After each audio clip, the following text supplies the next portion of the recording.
Welcome to Horror Stories. Today we have The Damned. The Damned by Algernon Blackwood is a novel written in the early 20th century, specifically in 1914. The story centers on the uneasy visit of the protagonist, Bill, to the Towers, the country estate of a banker's widow, Mabel Franklyn, which brings him and his sister Frances into an atmosphere thick with discomfort and strange influences. We'll be reading this book in parts. Today, we'll start with part 1. Let's begin. The Damned by Algernon Blackwood. Chapter 1. I'm over 40, Frances, and rather set in my ways, I said good-naturedly, ready to yield if she insisted that our going together on the visit involved her happiness. My work is rather heavy just now, too, as you know. The question is, could I work there with a lot of unassorted people in the house? Mabel doesn't mention any other people, Bill, was my sister's rejoinder. I gather she's alone as well as lonely. By the way she looked sideways out of the window at nothing, it was obvious she was disappointed.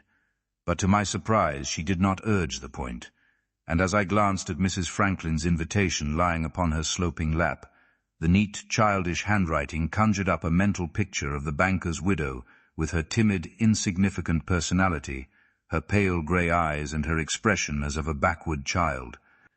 I thought, too, of the roomy country mansion her late husband had altered to suit his particular needs, and of my visit to it a few years ago when its barren spaciousness suggested a wing of Kensington Museum fitted up temporarily as a place to eat and sleep in. Comparing it mentally with the poky Chelsea flat where I and my sister kept impecunious house, I realized other points as well. Unworthy details flashed across me to entice. The fine library, the organ, the quiet workroom I should have, perfect service, the delicious cup of early tea, and hot baths at any moment of the day, without a geyser. It's a longish visit, a month, isn't it? I hedged, smiling at the details that seduced me, and ashamed of my man's selfishness, yet knowing that Frances expected it of me. There are points about it, I admit. If you're set on my going with you, I could manage it all right. I spoke at length in this way, because my sister made no answer. I saw her tired eyes gazing into the dreariness of Oakley Street, and felt a pang strike through me. After a pause, in which again she said no word, I added, "So, when you write the letter, you might hint, perhaps, that I usually work all the morning, and am not a very lively visitor. Then she'll understand, you see." And I half rose to return to my diminutive study, where I was slaving just then at an absorbing article on comparative aesthetic values in the blind and deaf. But Frances did not move. She kept her grey eyes upon Oakley Street, where the evening mist from the river drew mournful perspectives into view. It was late October. We heard the omnibuses thundering across the bridge. The monotony of that broad, characterless street seemed more than usually depressing. Even in June sunshine it was dead, but with autumn its melancholy soaked into every house between King's Road and the Embankment. It washed thought into the past, instead of inviting it hopefully towards the future. For me, its easy width was an avenue through which nameless slums across the river sent creeping messages of depression, and I always regarded it as winter's main entrance into London fog. Slush, gloom trooped down it every November, waving their forbidding banners till March came to rout them. Its one claim upon my love was that the south wind swept sometimes unobstructed up it, soft with suggestions of the sea. These lugubrious thoughts I naturally kept to myself, though I never ceased to regret the little flat whose cheapness had seduced us. Now, as I watched my sister's impassive face, I realized that perhaps she, too, felt as I felt. Yet, brave woman without betraying it. "And look here, Fanny," I said, putting a hand upon her shoulder as I crossed the room. "It would be the very thing for you. You're worn out with catering and housekeeping. Mabel is your oldest friend besides, and you've hardly seen her since he died. She's been abroad for a year, Bill, and only just came back," my sister interposed. "She came back rather unexpectedly, though I never thought she would go there to live." She stopped abruptly. Clearly, she was only speaking half her mind. "Probably," she went on, "Mabel wants to pick up old links again." "Naturally," I put in, "yourself chief among them." The veiled reference to the house I let pass. It involved discussing the dead man, for one thing. "I feel I ought to go anyhow," she resumed. "And of course it would be jollier if you came too. You'd get in such a muddle here by yourself and eat wrong things, and forget to air the rooms, and oh, everything." She looked up, laughing. "Only," she added, "there's the British Museum." "But there's a big library there," I answered. "And all the books of reference I could possibly want. It was of you I was thinking. You could take up your painting again. You always sell half of what you paint. It would be a splendid rest too, and Sussex is a jolly country to walk in. By all means, Fanny, I advise—" Our eyes met, as I stammered in my attempts to avoid expressing the thought that hid in both our minds. My sister had a weakness for dabbling in the various new theories of the day, and Mabel, who before her marriage had belonged to foolish societies for investigating the future life to the neglect of the present one, had fostered this undesirable tendency. Her amiable, impressionable temperament was open to every psychic wind that blew. I deplored, detested the whole business. But even more than this, I abhorred the later influence that Mr. Franklyn had steeped his wife in, capturing her body and soul in his sombre doctrines. I had dreaded lest my sister also might be caught. Now that she is alone again, I stopped short. Our eyes now made pretense impossible, for the truth had slipped out inevitably, stupidly, although unexpressed in definite language. We laughed, turning our faces a moment to look at other things in the room.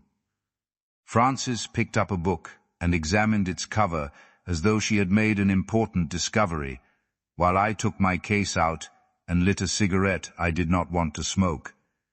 We left the matter there. I went out of the room before further explanation could cause tension. Disagreements grow into discord from such tiny things-wrong adjectives, or a chance inflection of the voice. Frances had a right to her views of life, as much as I had. At least, I reflected comfortably, we had separated upon an agreement this time, recognized mutually, though not actually stated. And this point of meeting was, oddly enough, our way of regarding someone who was dead. For we had both disliked the husband with a great dislike, and during his 3 years' married life had only been to the house once for a weekend visit. Arriving late on Saturday, we had left after an early breakfast on Monday morning. Ascribing my sister's dislike to a natural jealousy at losing her old friend, I said merely that he displeased me. Yet we both knew that the real emotion lay much deeper. Frances, loyal, honorable creature, had kept silence, and beyond saying that house and grounds he altered one and laid out the other, distressed her as an expression of his personality. Somehow distressed was the word she used. No further explanation had passed her lips. Our dislike of his personality was easily accounted for up to a point, since both of us shared the artist's point of view that a creed cut to measure and carefully dried was an ugly thing, and that a dogma to which believers must subscribe or perish everlastingly was a barbarism resting upon cruelty. But while my own dislike was purely due to an abstract worship of beauty, my sister's had another twist in it, for with her new tendencies, she believed that all religions were an aspect of truth, and that no one, even the lowest wretch, could escape heaven in the long run.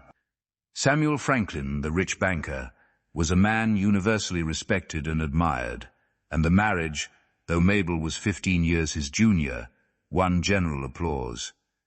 His bride was an heiress in her own right, breweries, and the story of her conversion at a revivalist meeting where Samuel Franklyn had spoken fervidly of heaven and terrifyingly of sin, hell, and damnation, even contained a touch of genuine romance.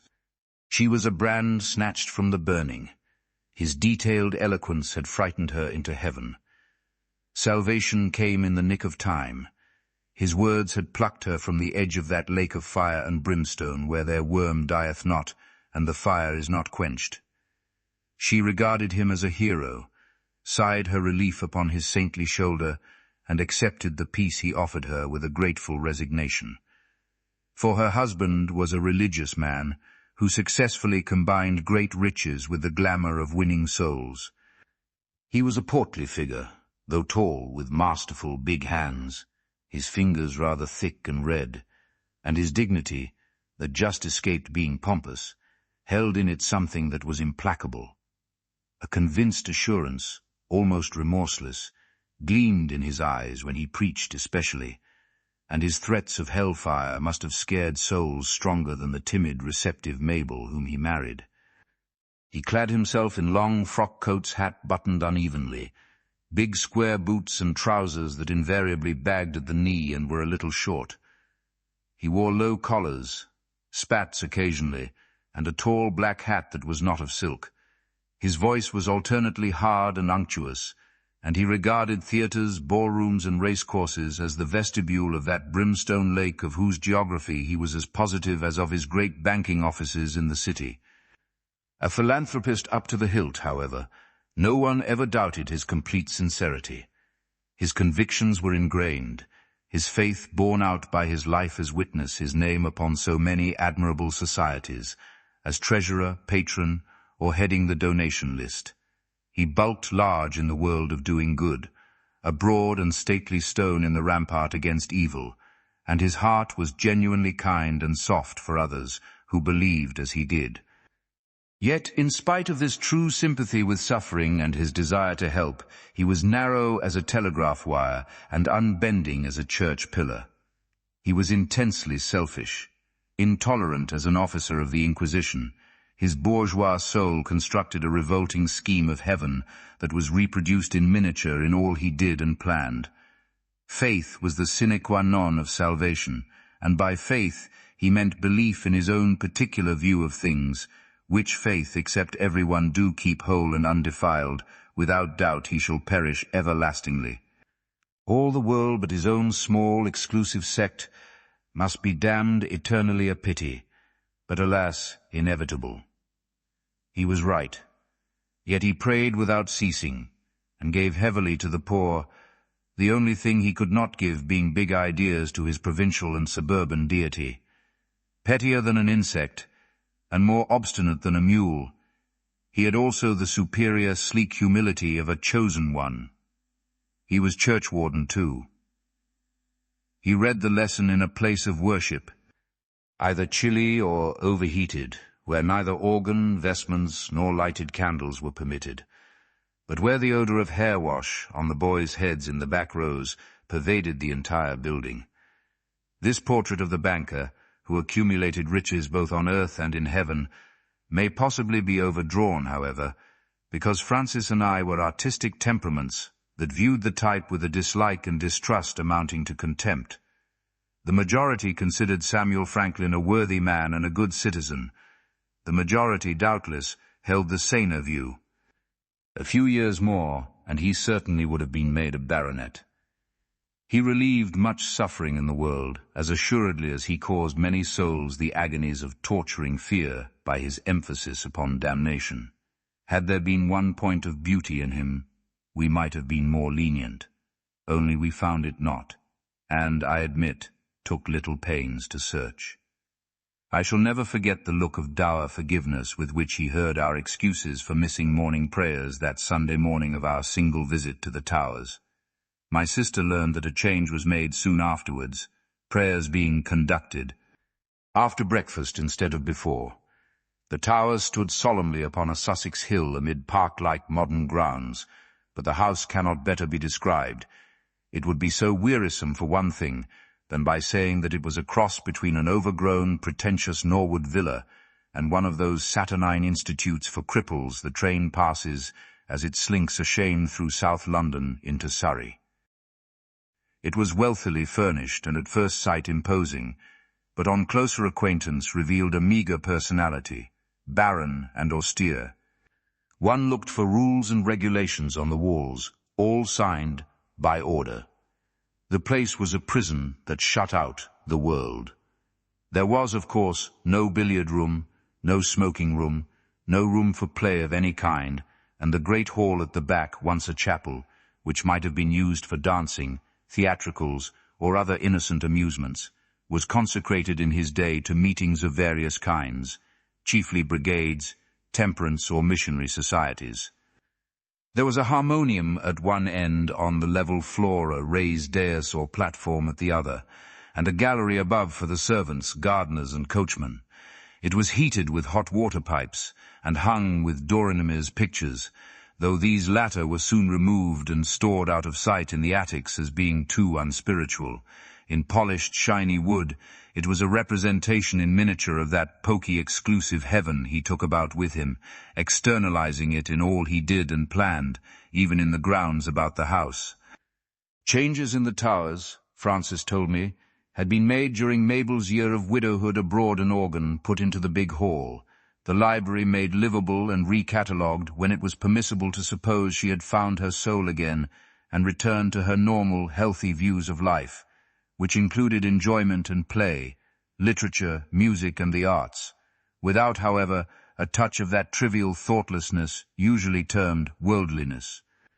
Mrs. Franklyn, as I remembered her, was a quiet little woman, shallow, perhaps, and easily influenced, but sincere as a dog and thorough in her faithful friendship. Her tastes at heart were Catholic, and that heart was simple and unimaginative. That she took up with the various movements of the day was sign merely that she was searching in her limited way for a belief that should bring her peace. She was, in fact, a very ordinary woman, her caliber a little less than that of Francis. I knew they used to discuss all kinds of theories together, but as these discussions never resulted in action, I had come to regard her as harmless. Still, I was not sorry when she married, and I did not welcome now a renewal of the former intimacy. The philanthropist she had given no children, or she would have made a good and sensible mother.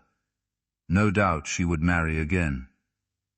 Mabel mentions that she's been alone at the Towers since the end of August, Francis told me at tea-time, and I'm sure she feels out of it and lonely. It would be a kindness to go. Besides, I always liked her. I agreed. I had recovered from my attack of selfishness. I expressed my pleasure. "You've written to accept," I said, half statement and half question. Francis nodded. "I thanked for you," she added quietly, explaining that you were not free at the moment, but that later, if not inconvenient, you might come down for a bit and join me. I stared. Francis sometimes had this independent way of deciding things. I was convicted, and punished into the bargain.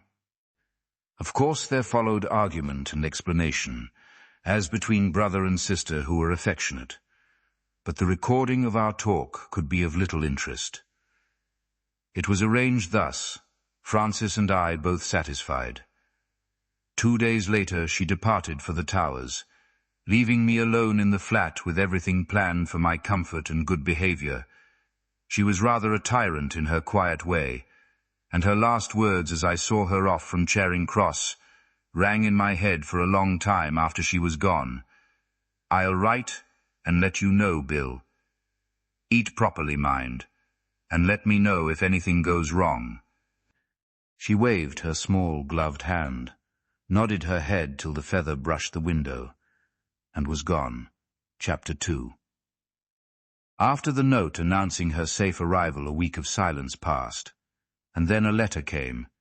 There were various suggestions for my welfare, and the rest was the usual rambling information and description Francis loved, generously italicized. "And we are quite alone," she went on in her enormous handwriting that seemed such a waste of space and labor. Though some others are coming presently, I believe. You could work here to your heart's content.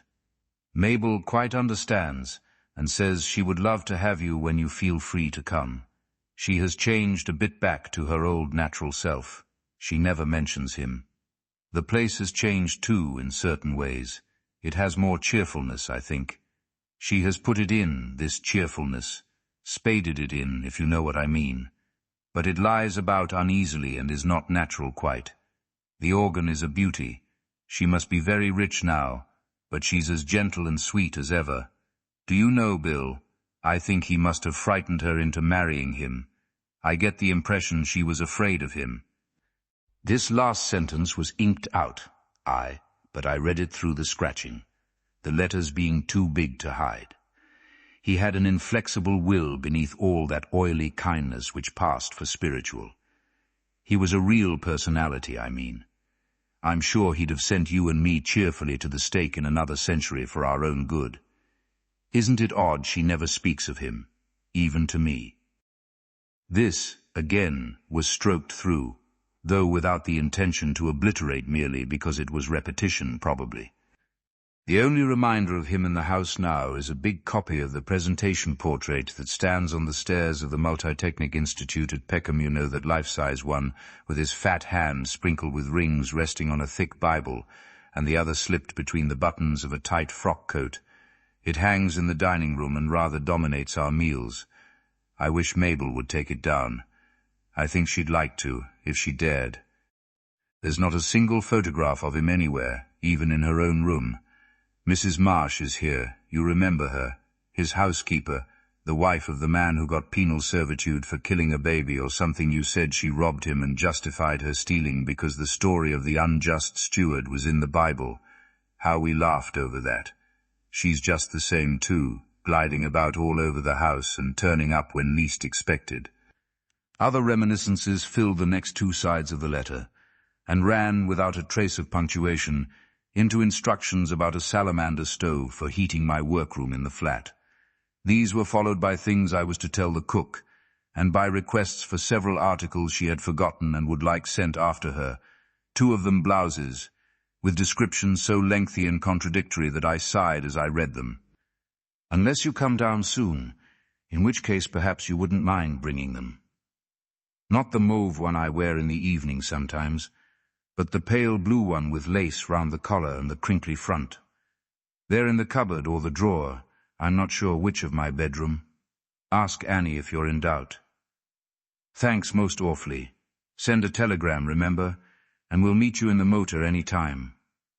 I don't quite know if I shall stay the whole month alone. It all depends. And she closed the letter, the italicized words increasing recklessly towards the end, with a repetition that Mabel would love to have me for myself, as also to have a man in the house, and that I only had to telegraph the day and the train. This letter, coming by the second post, interrupted me in a moment of absorbing work, and having read it through to make sure there was nothing requiring instant attention, I threw it aside and went on with my notes and reading. Within 5 minutes, however, it was back at me again. That restless thing called between the lines fluttered about my mind. My interest in the Balkan States political article that had been ordered faded. Somewhere, somehow, I felt disquieted, disturbed. At first I persisted in my work, forcing myself to concentrate, but soon found that a layer of new impressions floated between the article and my attention. It was like a shadow, though a shadow that dissolved upon inspection. Once or twice I glanced up, expecting to find someone in the room, that the door had opened unobserved, and Annie was waiting for instructions. I heard the buses thundering across the bridge. I was aware of Oakley Street. Montenegro and the blue Adriatic melted into the October haze along that depressing embankment that aped a riverbank, and sentences from the letter flashed before my eyes and stung me. Picking it up and reading it through more carefully, I rang the bell and told Annie to find the blouses and pack them for the post, showing her finally the written description, and resenting the superior smile with which she at once interrupted. "I know them, sir," and disappeared. But it was not the blouses, it was that exasperating thing between the lines that put an end to my work with its elusive, teasing nuisance. The first sharp impression is alone of value in such a case. For once, analysis begins, the imagination constructs all kinds of false interpretation. The more I thought, the more I grew fuddled. The letter, it seemed to me, wanted to say another thing. Instead, the 8 sheets conveyed it merely. It came to the edge of disclosure, then halted. There was something on the writer's mind, and I felt uneasy. Studying the sentences brought, however, no revelation, but increased confusion only. For while the uneasiness remained, the first clear hint had vanished. In the end, I closed my books and went out to look up another matter at the British Museum Library. Perhaps I should discover it that way, by turning the mind in a totally new direction. I lunched at the Express Dairy in Oxford Street close by, and telephoned to Annie that I would be home to tea at 5. And at tea, tired physically and mentally after breathing the exhausted air of the rotunda for 5 hours, my mind suddenly delivered up its original impression, vivid and clear-cut. No proof accompanied the revelation. It was mere presentiment, but convincing. Frances was disturbed in her mind, her orderly, sensible, housekeeping mind. She was uneasy, even perhaps afraid. Something in the house distressed her, and she had need of me. Unless I went down, her time of rest and change, her quite necessary holiday, in fact, would be spoilt. She was too unselfish to say this, but it ran everywhere between the lines. I saw it clearly now. Mrs. Franklyn, moreover, and that meant Frances too would like a man in the house. It was a disagreeable phrase, a suggestive way of hinting something she dared not state definitely. The 2 women in that great lonely barrack of a house were afraid. My sense of duty, affection, unselfishness, whatever the composite emotion may be termed, was stirred. Also, my vanity. I acted quickly, lest reflection should warp clear, decent judgment. "Annie," I said, when she answered the bell, "you need not send those blouses by the post. I'll take them down tomorrow when I go. I shall be away a week or 2, possibly longer." And, having looked up a train, I hastened out to telegraph, before I could change my fickle mind. But no desire came that night to change my mind. I was doing the right, the necessary thing. I was even in something of a hurry to get down to the Towers as soon as possible. I chose an early afternoon train. Chapter 3. A telegram had told me to come to a town 10 miles from the house, so I was saved the crawling train to the local station, and travelled down by an express. As soon as we left London, the fog cleared off, and an autumn sun, though without heat in it, painted the landscape with golden browns and yellows. My spirits rose as I lay back in the luxurious motor and sped between the woods and hedges. Oddly enough, my anxiety of overnight had disappeared.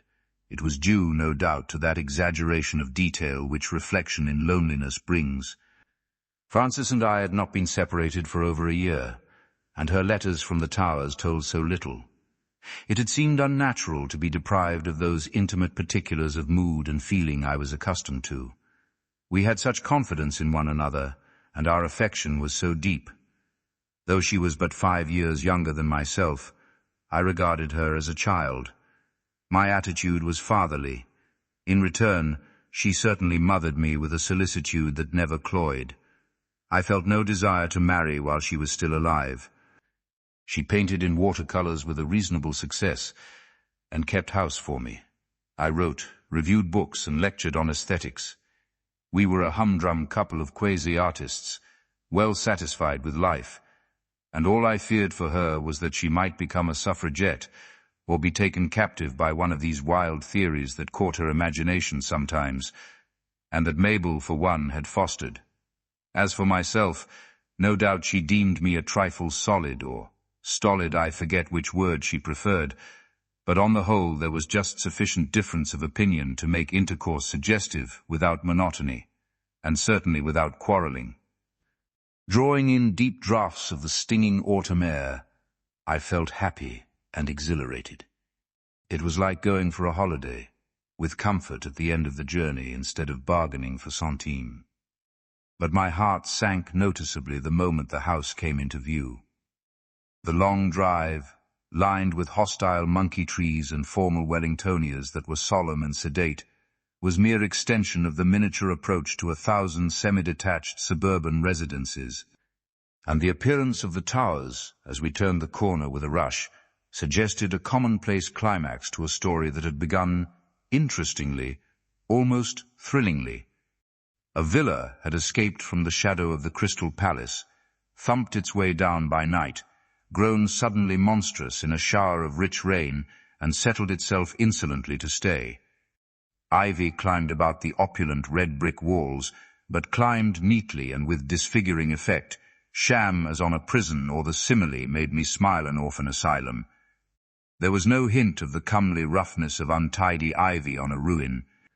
Clipped, trained, and precise it was, as on a brand-new Protestant church. I swear there was not a bird's nest nor a single earwig in it anywhere. About the porch it was particularly thick, smothering a 17th-century lamp with a contrast that was quite horrible. Extensive glass houses spread away on the farther side of the house. The numerous towers to which the building owed its name seemed made to hold school bells, and the window-sills, thick with potted flowers, made me think of the desolate suburbs of Brighton or Bexhill. In a commanding position upon the crest of a hill, it overlooked miles of undulating, wooded country southwards to the downs, but behind it, to the north, thick banks of ilex, holly, and privet protected it from the cleaner and more stimulating winds. Hence, though highly placed, it was shut in. 3 years had passed since I last set eyes upon it, but the unsightly memory I had retained was justified by the reality. The place was deplorable. It is my habit to express my opinions audibly sometimes, when impressions are strong enough to warrant it, but now I only sighed, "Oh dear." As I extricated my legs from many rugs and went into the house, a tall parlour-maid with the bearing of a grenadier received me, and standing behind her was Mrs. Marsh, the housekeeper, whom I remembered because her untidy back hair had suggested to me that it had been burnt. I went at once to my room, my hostess already dressing for dinner, but Frances came in to see me just as I was struggling with my black tie that had got tangled like a bootlace. She fastened it for me in a neat, effective bow, and while I held my chin up for the operation, staring blankly at the ceiling, the impression came I wondered, was it her touch that caused it, that something in her trembled? Shrinking, perhaps, is the truer word. Nothing in her face or manner betrayed it, nor in her pleasant, easy talk while she tidied my things and scolded my slovenly packing, as her habit was, questioning me about the servants at the flat. The blouses, though right, were crumpled, and my scolding was deserved. There was no impatience even. Yet somehow or other, the suggestion of a shrinking reserve and holding back reached my mind. She had been lonely, of course, but it was more than that. She was glad that I had come. Yet for some reason unstated, she could have wished that I had stayed away. We discussed the news that had accumulated during our brief separation, and in doing so, the impression, at best exceedingly slight, was forgotten. My chamber was large and beautifully furnished. The hall and dining room of our flat would have gone into it with a good remainder, yet it was not a place I could settle down in for work. It conveyed the idea of impermanence, making me feel transient as in a hotel bedroom. This, of course, was the fact. But some rooms convey a settled, lasting hospitality even in a hotel. This one did not. And as I was accustomed to work in the room I slept in, at least when visiting. A slight frown must have crept between my eyes. "Mabel has fitted a workroom for you just out of the library," said the clairvoyant Francis. "No one will disturb you there, and you'll have 15,000 books all catalogued within easy reach. There's a private staircase, too. You can breakfast in your room and slip down in your dressing gown if you want to." She laughed. My spirits took a turn upwards as absurdly as they had gone down. "And how are you?" I asked, giving her a belated kiss. "It's jolly to be together again. I did feel rather lost without you, I'll admit." "That's natural," she laughed. "I'm so glad." She looked well, and had country colour in her cheeks. She informed me that she was eating and sleeping well, going out for little walks with Mabel, painting bits of scenery again, and enjoying a complete change and rest. And yet, for all her brave description, the words somehow did not quite ring true. Those last words in particular did not ring true. There lay in her manner, just out of sight, I felt, this suggestion of the exact reverse of unrest, shrinking, almost of anxiety. Certain small strings in her seemed over-tight. "Keyed up" was the slang expression that crossed my mind. I looked rather searchingly into her face as she was telling me this. "Only the evenings," she added, noticing my query, yet rather avoiding my eyes. "The evenings are, well, rather heavy sometimes, and I find it difficult to keep awake." "The strong air after London makes you drowsy," I suggested, "and you like to get early to bed." Francis turned and looked at me for a moment steadily. "On the contrary, Bill, I dislike going to bed here. And Mabel goes so early." She said it lightly enough, fingering the disorder upon my dressing table in such a stupid way that I saw her mind was working in another direction altogether. She looked up suddenly with a kind of nervousness from the brush and scissors. "Billy," she said abruptly, lowering her voice, "isn't it odd? But I hate sleeping alone here. I can't make it out quite. I've never felt such a thing before in my life. Do you think it's all nonsense?" And she laughed, with her lips but not with her eyes. There was a note of defiance in her I failed to understand. "Nothing in nature like yours feels strongly as nonsense, Francis," I replied soothingly. But I too answered with my lips only, for another part of my mind was working elsewhere, and among uncomfortable things. A touch of bewilderment passed over me. I was not certain how best to continue. If I laughed, she would tell me no more. Yet if I took her too seriously, the strings would tighten further. Instinctively, then, this flashed rapidly across me, that something of what she felt, I had also felt, though interpreting it differently. Vague it was, as the coming of rain or storm that announced themselves hours in advance with their hint of faint, unsettling excitement in the air. I had been but a short hour in the house-big, comfortable, luxurious house, but had experienced this sense of being unsettled, unfixed, fluctuating a kind of impermanence that transient lodgers in hotels must feel, but that a guest in a friend's home ought not to feel, be the visit short or long. To Francis, an impressionable woman, the feeling had come in the terms of alarm. She disliked sleeping alone, while yet she longed to sleep. The precise idea in my mind evaded capture, merely brushing through me, 3/4 out of sight. I realized only that we both felt the same thing, and that neither of us could get at it clearly. Degrees of unrest we felt, but the actual thing did not disclose itself. It did not happen. I felt strangely at sea for a moment. Francis would interpret hesitation as endorsement, and encouragement might be the last thing that could help her. "Sleeping in a strange house," I answered at length. "Enan often difficult at first, and one feels lonely. After 15 months in our tiny flat, one feels lost and uncared for in a big house. It's an uncomfortable feeling. I know it well. And this is a barrack, isn't it? The masses of furniture only make it worse. One feels in storage somewhere underground the furniture doesn't furnish. One must never yield to fancies, though. Frances looked away towards the windows. She seemed disappointed a little. After our thickly populated Chelsea, I went on quickly, it seems isolated here. But she did not turn back, and clearly I was saying the wrong thing. A wave of pity rushed suddenly over me. Was she really frightened, perhaps? She was imaginative, I knew, but never moody. Common sense was strong in her, though she had her times of hypersensitiveness. I caught the echo of some unreasoning big alarm in her. She stood there, gazing across my balcony towards the sea of wooded country that spread dim and vague in the obscurity of the dusk. The deepening shadows entered the room, I fancied, from the grounds below. Following her abstracted gaze a moment, I experienced a curious, sharp desire to leave, to escape. Out yonder was wind and space and freedom. This enormous building was oppressive, silent, still.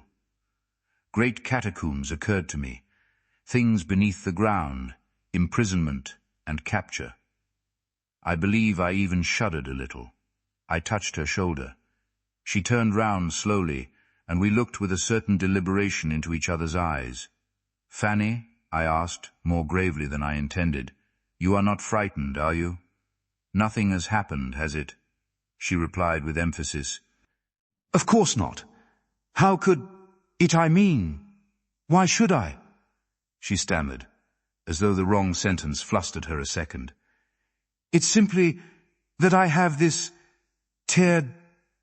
dislike of sleeping alone." Naturally, my first thought was how easy it would be to cut our visit short. But I did not say this.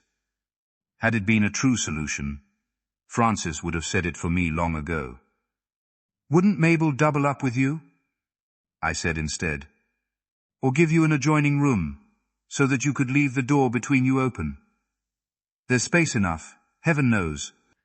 And then, as the gong sounded in the hall below for dinner, she said, as with an effort, "This thing, Mabel did ask me on the third night after I had told her, but I declined." "You'd rather be alone than with her?" I asked, with a certain relief. Her reply was so gravely given, a child would have known there was more behind it. Not that, but that she did not really want it. I had a moment's intuition and acted on it impulsively.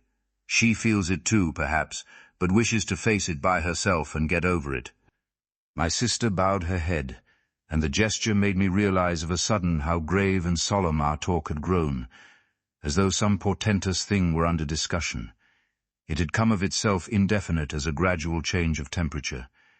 Yet neither of us knew its nature, for apparently neither of us could state it plainly. Nothing happened, even in our words. "That was my impression," she said, "that if she yields to it, she encourages it. And a habit forms so easily. Just think," she added with a faint smile that was the first sign of lightness she had yet betrayed, "what a nuisance it would be everywhere if everybody was afraid of being alone like that." I snatched readily at the chance. We laughed a little, though it was a quiet kind of laughter that seemed wrong. I took her arm and led her towards the door. "Disastrous, in fact," I agreed. She raised her voice to its normal pitch again, as I had done. "No doubt it will pass," she said, "now that you have come. Of course, it's chiefly my imagination." Her tone was lighter, though nothing could convince me that the matter itself was light just then. And in any case, tightening her grip on my arm as we passed into the bright, enormous corridor, and caught sight of Mrs. Franklyn waiting in the cheerless hall below, "I'm very glad you're here, Bill, and Mabel, I know, is too. If it doesn't pass," I just had time to whisper with a feeble attempt at jollity, "I'll come at night and snore outside your door. After that you'll be so glad to get rid of me that you won't mind being alone." "That's a bargain," said Frances. I shook my hostess by the hand, made a banal remark about the long interval since last we met, and walked behind them into the great dining room, dimly lit by candles, wondering in my heart how long my sister and I should stay, and why in the world we had ever left our cozy little flat to enter this desolation of riches and false luxury at all. The unsightly picture of the late Samuel Franklyn, Esquire, stared down upon me from the farther end of the room above the mighty mantelpiece. He looked, I thought, like some pompous heavenly butler who denied to all the world, and to us in particular, the right of entry without presentation cards signed by his hand as proof that we belonged to his own exclusive set, the majority, to his deep grief, and in spite of all his prayers on their behalf, must burn and perish everlastingly. Chapter 4. With the instinct of the healthy bachelor, I always try to make myself a nest in the place I live in, be it for long or short. Whether visiting, in lodging house, or in hotel, the first essential is this nest one's own things built into the walls as a bird builds in its feathers. It may look desolate and uncomfortable enough to others, because the central detail is neither bed nor wardrobe, sofa nor armchair, but a good solid writing table that does not wriggle, and that has wide elbow room. And the Towers is vividly described for me by the single fact that I could not nest there. I took several days to discover this, but the first impression of impermanence was truer than I knew. The feathers of the mind refused here to lie one way. They ruffled, pointed, and grew wild. Luxurious furniture does not mean comfort. I might as well have tried to settle down in the sofa and armchair department of a big shop. My bedroom was easily managed. It was the private workroom, prepared especially for my reception, that made me feel alien and outcast. Externally, it was all one could desire, an antechamber to the great library, with not one, but two generous oak tables, to say nothing of smaller ones against the walls with capacious drawers. There were reading desks, mechanical devices for holding books, perfect light, quiet as in a church, and no approach but across the huge adjoining room. Yet it did not invite. "I hope you'll be able to work here," said my little hostess the next morning, as she took me in her only visit to it while I stayed in the house, and showed me the 10-volume catalogue. "It's absolutely quiet and no one will disturb you. If you can't, Bill, you're not much good," laughed Frances, who was on her arm. "Even I could write in a study like this." I glanced with pleasure at the ample tables, the sheets of thick blotting paper, the rulers, sealing wax, paper knives, and all the other immaculate paraphernalia. "It's perfect," I answered with a secret thrill, yet feeling a little foolish. This was for Gibbon or Carlyle, rather than for my pot-boiling insignificances. "If I can't write masterpieces here, it's certainly not your fault." And I turned with gratitude to Mrs. Franklyn. She was looking straight at me, and there was a question in her small pale eyes I did not understand. Was she noting the effect upon me? I wondered. "You'll write here perhaps a story about the house," she said. "Thompson will bring you anything you want. You only have to ring." She pointed to the electric bell on the central table, the wire running neatly down the leg. "No one has ever worked here before, and the library has been hardly used since it was put in, so there's no previous atmosphere to affect your imagination or adversely." We laughed. "Bill isn't that sort," said my sister, while I wished they would go out and leave me to arrange my little nest and set to work. I thought, of course, it was the huge listening library that made me feel so inconsiderable, the 15,000 silent, staring books, the solemn aisles, the deep, eloquent shelves. But when the women had gone and I was alone, the beginning of the truth crept over me, and I felt that first hint of disconsolateness which later became an imperative now. The mind shut down, images ceased to rise and flow. I read, made copious notes, but I wrote no single line at the Towers. Nothing completed itself there. Nothing happened. The morning sunshine poured into the library through 10 long, narrow windows. Birds were singing. The autumn air, rich with a faint aroma of November melancholy that stung the imagination pleasantly, filled my antechamber. I looked out upon the undulating wooded landscape, hemmed in by the sweep of distant downs, and I tasted a whiff of the sea. Rooks cawed as they floated above the elms, and there were lazy cows in the nearer meadows. A dozen times I tried to make my nest and settle down to work, and a dozen times, like a turning fastidious dog upon a hearth-rug, I rearranged my chair and books and papers. The temptation of the catalogue and shelves, of course, was accountable for much, yet not, I felt, for all. That was a manageable seduction. My work, moreover, was not of the creative kind that requires absolute absorption. It was the mere readable presentation of data I had accumulated. My notebooks were charged with facts, ready to tabulate facts too, that interested me keenly.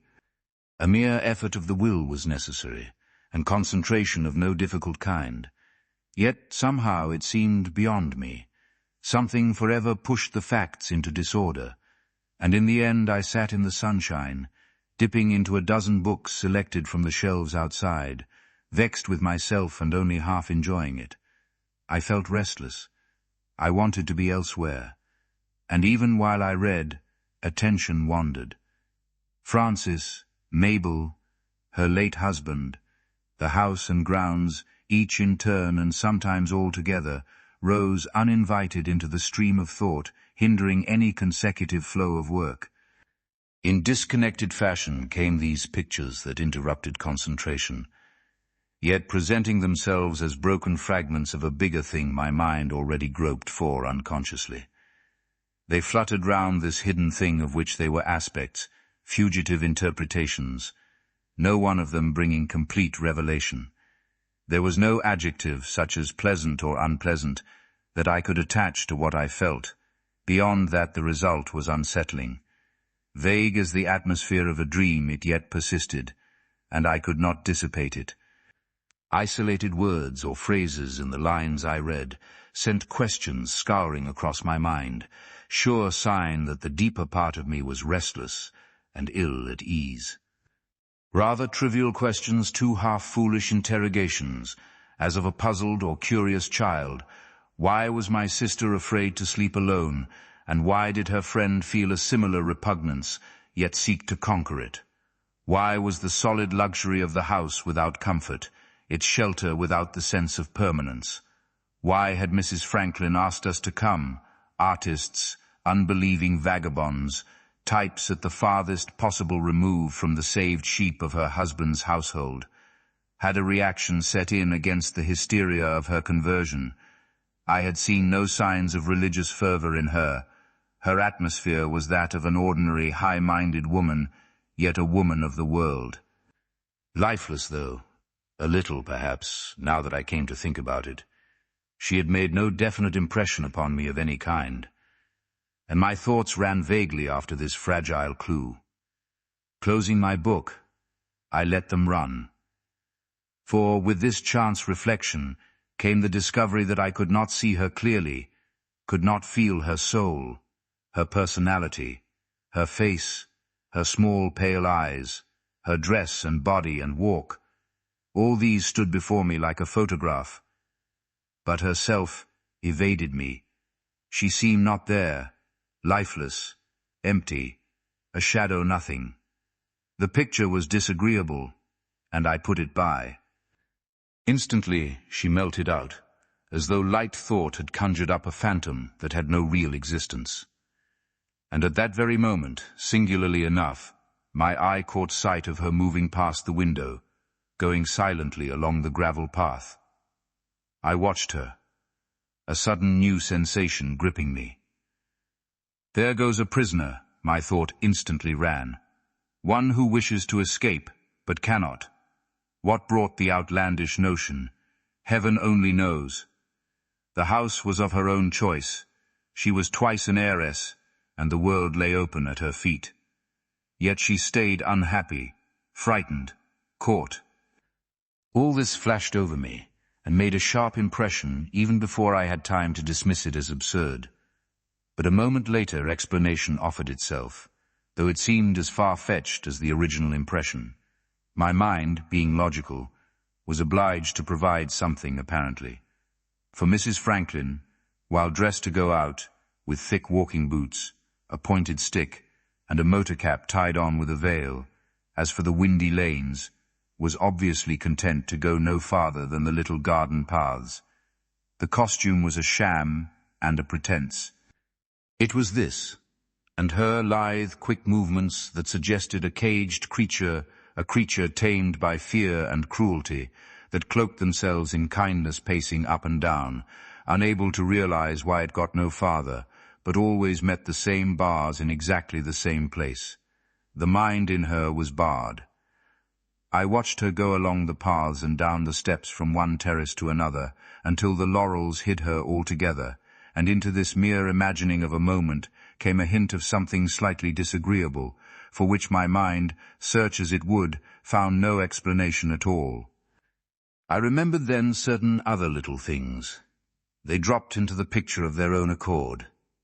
In a mind not deliberately hunting for clues, pieces of a puzzle sometimes come together in this way, bringing revelation, so that for a second there flashed across me, vanishing instantly again before I could consider it, a large, distressing thought. I can only describe vaguely as a shadow. Dark and ugly, oppressive certainly it might be described, with something torn and dreadful about the edges that suggested pain and strife and terror. The interior of a prison with 2 rows of occupied condemned cells, seen years ago in New York, sprang to memory after it, the connection between the two impossible to surmise even. But the certain other little things mentioned above were these, that Mrs. Franklyn, in last night's dinner talk, had always referred to this house, but never called it home, and had emphasized unnecessarily, for a well-bred woman, our great kindness in coming down to stay so long with her. Another time, in answer to my futile compliment about the stately rooms, she said quietly, "It is an enormous house for so small a party, but I stay here very little, and only till I get it straight again."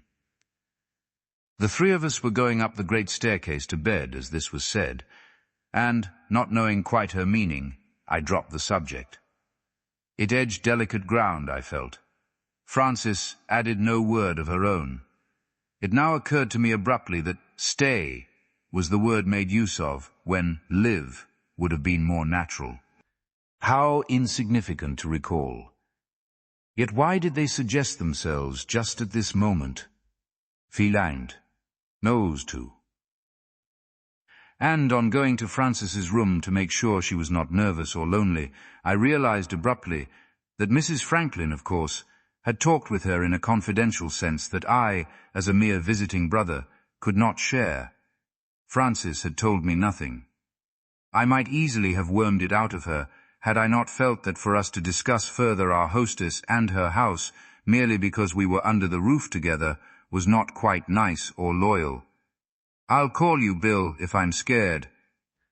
She had laughed as we parted, my room being just across the big corridor from her own. I had fallen asleep, thinking what in the world was meant by getting it straight again. And now in my antechamber to the library, on the second morning, sitting among piles of foolscap and sheets of spotless blotting paper, all useless to me, these slight hints came back and helped to frame the big, vague shadow I have mentioned. Up to the neck in this shadow, almost drowned, yet just treading water, stood the figure of my hostess in her walking costume.